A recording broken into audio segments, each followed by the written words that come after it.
You can't shit upwards.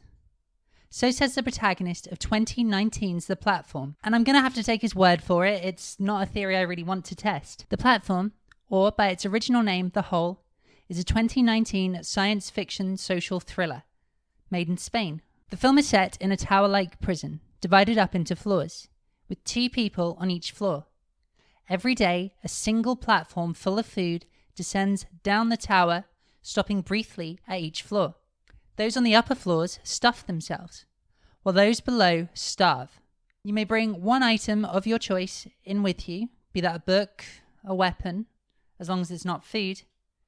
And the only rule is that you aren't allowed to keep food on your floor once the platform has left it. Other than that, it's a free-for-all for murder, assault, and cannibalism. Our protagonist is a man called Gareng, who has entered the tower for 6 months in exchange for an accredited diploma.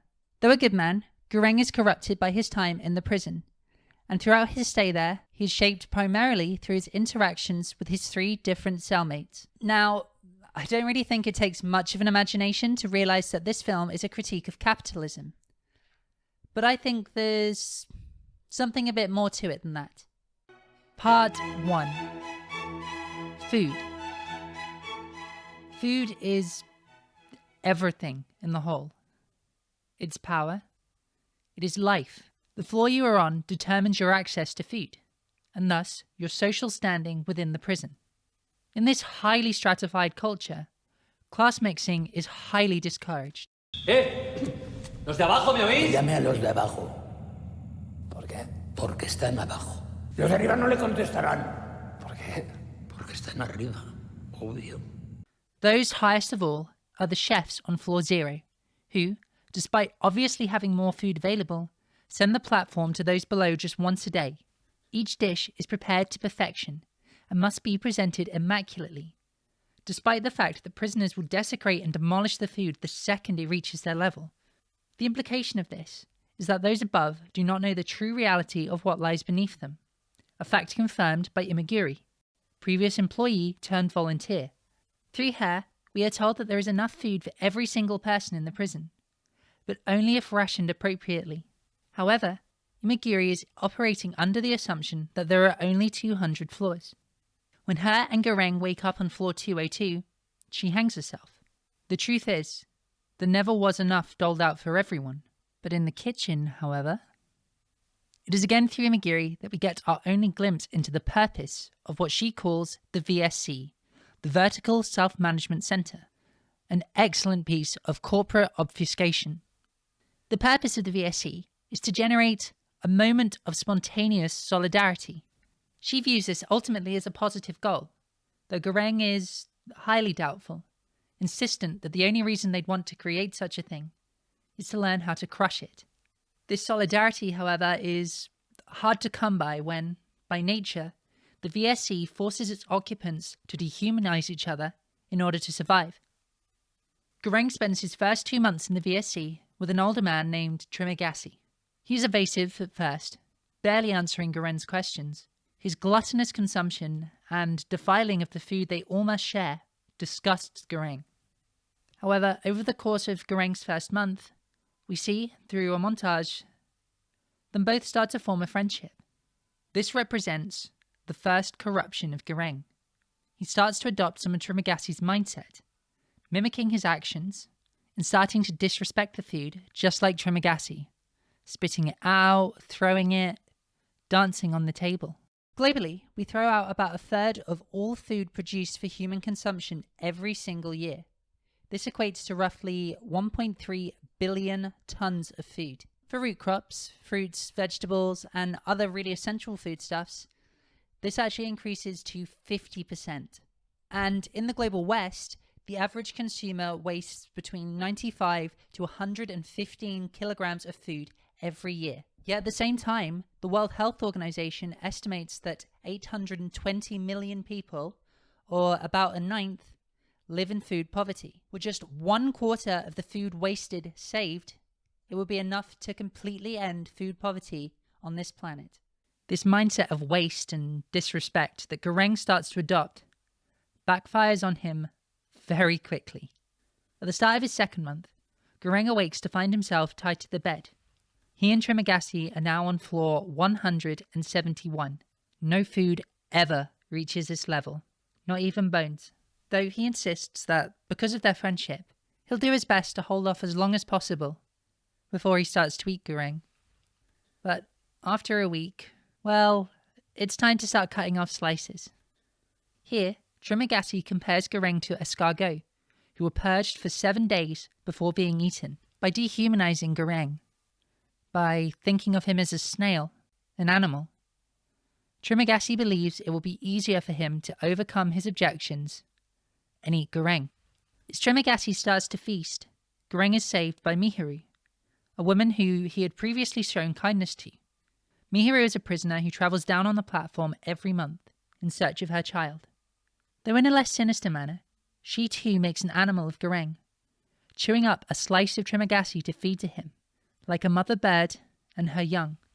This constant dehumanization is a necessary survival mechanism for those in the hole.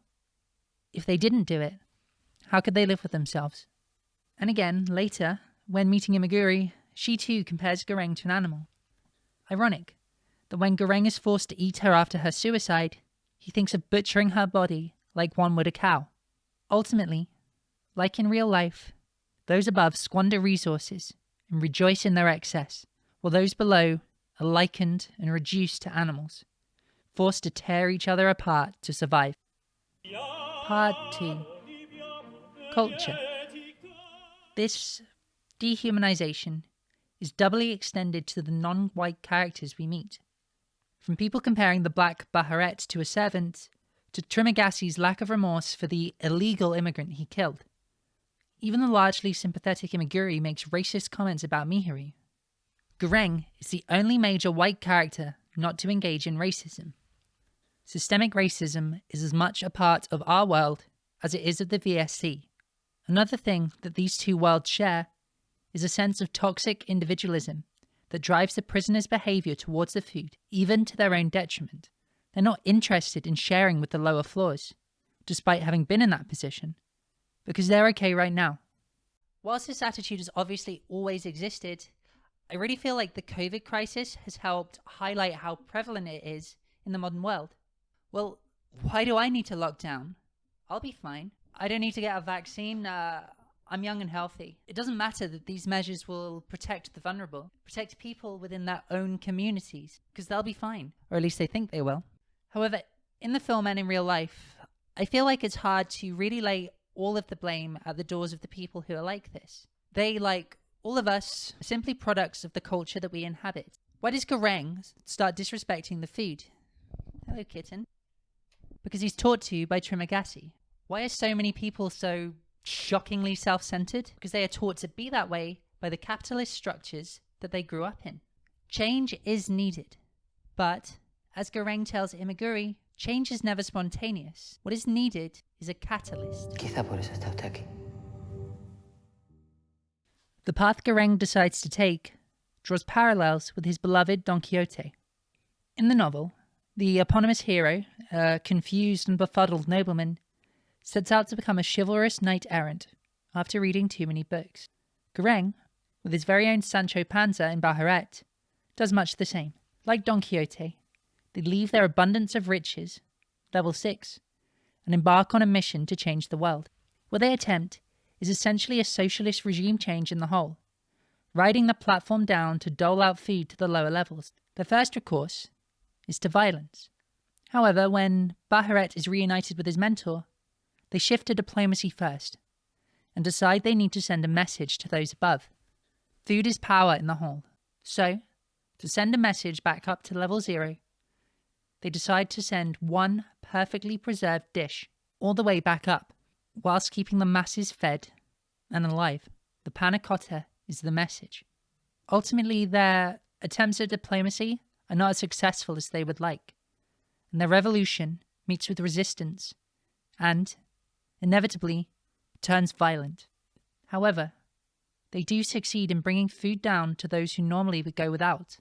Upon reaching the final floor, they find something that should not exist, a child in the hole. Imaguri had assured Gureng that no under-16s were allowed, yet here she is. Baharat dies of injuries sustained in the revolt. Gareng and the child ride the platform into the darkness, lower than even the bottom floor. The panic otter is gone, fed to the child to keep her alive. And thus, Gareng realizes the child is the message. Yet, his vision of Trimagasi tells him the message doesn't need a bearer. Gareng realizes that he's been too warped by his experiences. The cannibalism, the violence of the revolution. He has blood on his hands, and there is no place in a new world for someone like him.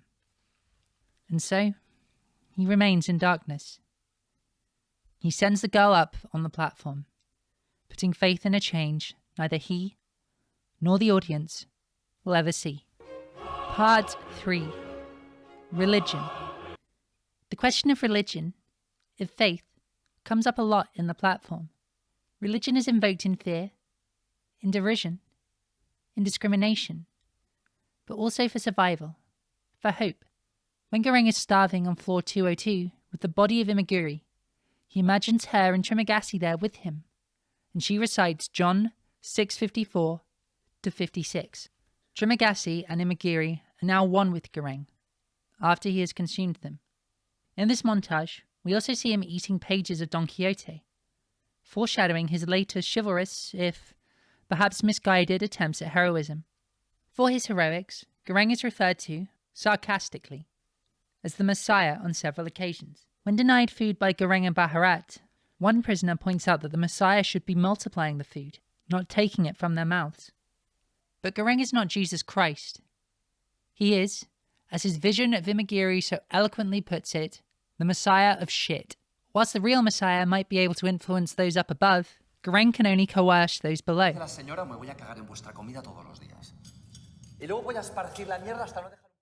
And why? Los de arriba no me escucharán. ¿Por? Porque no puedo cagar hacia arriba, señora. As the Messiah of shit, it is fitting then that Gareng finds salvation at the very, very bottom of the hole, on floor 333. The child, the one pure person in the entire prison. Fittingly, he realizes that this is where he must stay.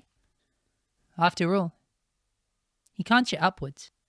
It's left unsaid if his actions change anything, if Level 0 cared that the child was sent up, if Level 0 even had the power to instigate change, if they did care. Gareng is tainted by the ordeals he has faced, corrupted by them. Yet, still, he must have faith in a younger generation to make the world a better place, to instigate change that he himself could never make happen. Despite its dystopian trappings, the prison in the platform might actually be more equal than the real world. You might be on floor 150 one month, but the month after that, you could be on 3. You will never be a billionaire. It's true. And though there was never enough food on the platform to feed all of the floors, all 333 of them, the film does present a solution that even the characters don't realize.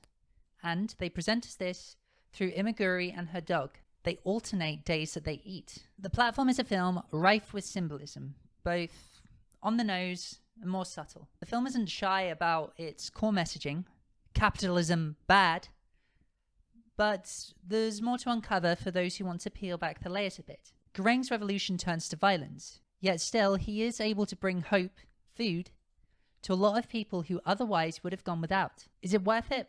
I think the film says that it is. There's no guarantee that the change set in motion will happen, last, or even actually make things better, not worse.